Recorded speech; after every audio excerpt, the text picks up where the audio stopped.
This is Bo, this is Scarlet, and this is Buck.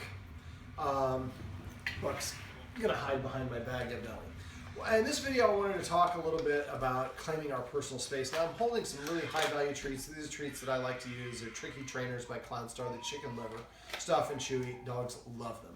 As you can see, they're both very interesting. Now Scarlet is a little bit more standoffish than the other two dogs. Bo has no problems coming up and telling you he wants your attention.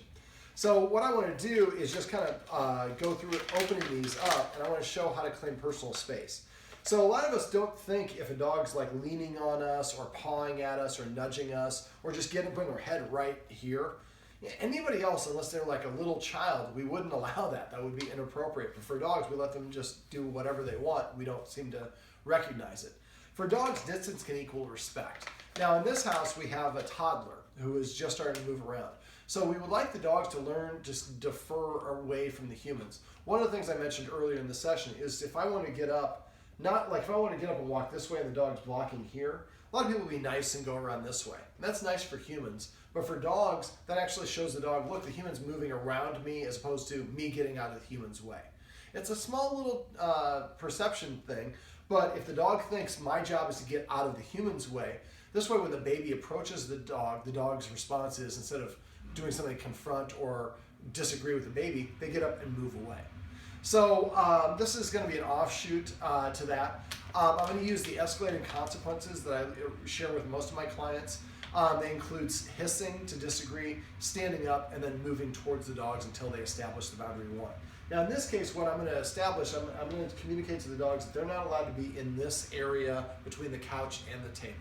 So I have got 3 dogs, and if I try to work with all the dogs at the same time, it's going to be very difficult. So what I do is I focus on one dog at a time, and I usually focus on the chief violator, whoever I think is going to be the most difficult dog, and I ignore the other 2. Once I've gotten that dog out, then I go back and I start focusing on the other dogs. So in this case, I'm going to, because I'm guessing that he is kind of the most, I'm getting a nod from the guardian, the chief violator. So I'm going to stand up, and I'm just going to walk right at him. I'm not letting him pass me. There we go. Once he crosses the threshold, I wait for him to be stationary. And I keep my hips pointed at him. And as soon as he's stationary, I can take one step backwards. When he SATs, I can take a big step backwards. When I take another step over here, now she was right here. She moved away just because I got close to her. Now I can turn, I can establish it here as well. So I'm keeping my hips pivoted towards her, waiting for her to be stationary. She's stationary until I take one step to the side. I'm keeping my hips pointed at the dogs. I come over here. And I'm pausing in between each step to like punctuate my movements.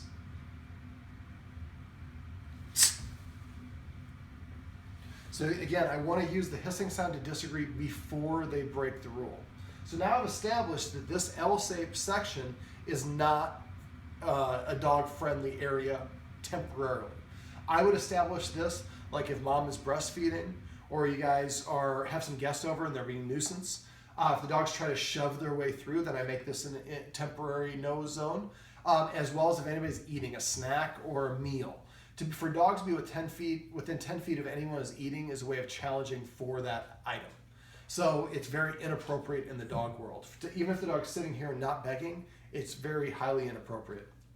So my rule would be, one of the rules I would incorporate is when the humans are eating, dogs are not allowed to be in this little L or on the carpet over there. Right now I haven't established it here, but I think that's just going to be a nice, easy area for you to define and see, and for them, dog and human both to see this is exactly how far I'm allowed to go.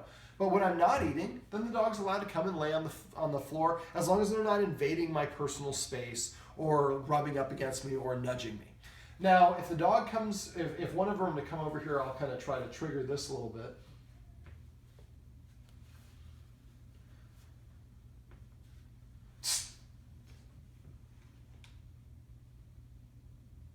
So he's waiting to see if I'm going to take another step. But he gave me what I wanted. I hissed and he stopped. I don't know if you can see him from where you're at. Okay. And so he's just watching me. He's waiting for me to give him permission, which I'm not going to give him. Just because the treat's on the floor doesn't mean he has permission to get it. This is a great way.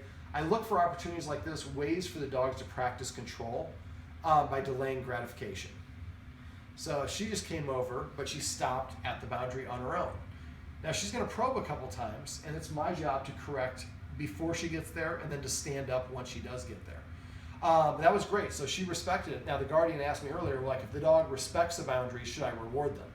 And the answer is no, because then after a while the dog will try to probe to get you to almost correct them so they can get a reward for doing it. This is what I call a desired behavior, just simply not allowed, just as if your daughter had a friend that came over and took a Sharpie to the wall one day, and we explained to her, we don't do that. We paint it. Next time she comes over and doesn't use a Sharpie, we don't give her an ice cream cone for that. That's just expected behavior. So he's still frozen here. He's still challenging in a polite way because he hasn't pushed the boundary, but he's still saying, I want those treats. I want you to know under no circumstances am I giving up on those treats. Now, if I don't want to have him staring at me, like let's say you have a guest here and he's doing this staring at him, well, I would just stand up and I would march towards the dog, make the dog back away. And as soon as he gets across the threshold, that's when I would stop. I was actually dropping one or rubbing one of the treats over there. So he understands the concept. I don't think communicated it to him in a way that he fully understood. So now that we've done this, the dogs start to see, just because I want something doesn't mean I can go get it. I have to wait for the humans to give me an invitation. So this is, it seems like a small thing, but establishing rules and boundaries and enforcing them consistently is a great way to help change and modify your leader-follower dynamic so the dogs gravitate towards a follower mindset and they are more respectful of the humans as authority figures.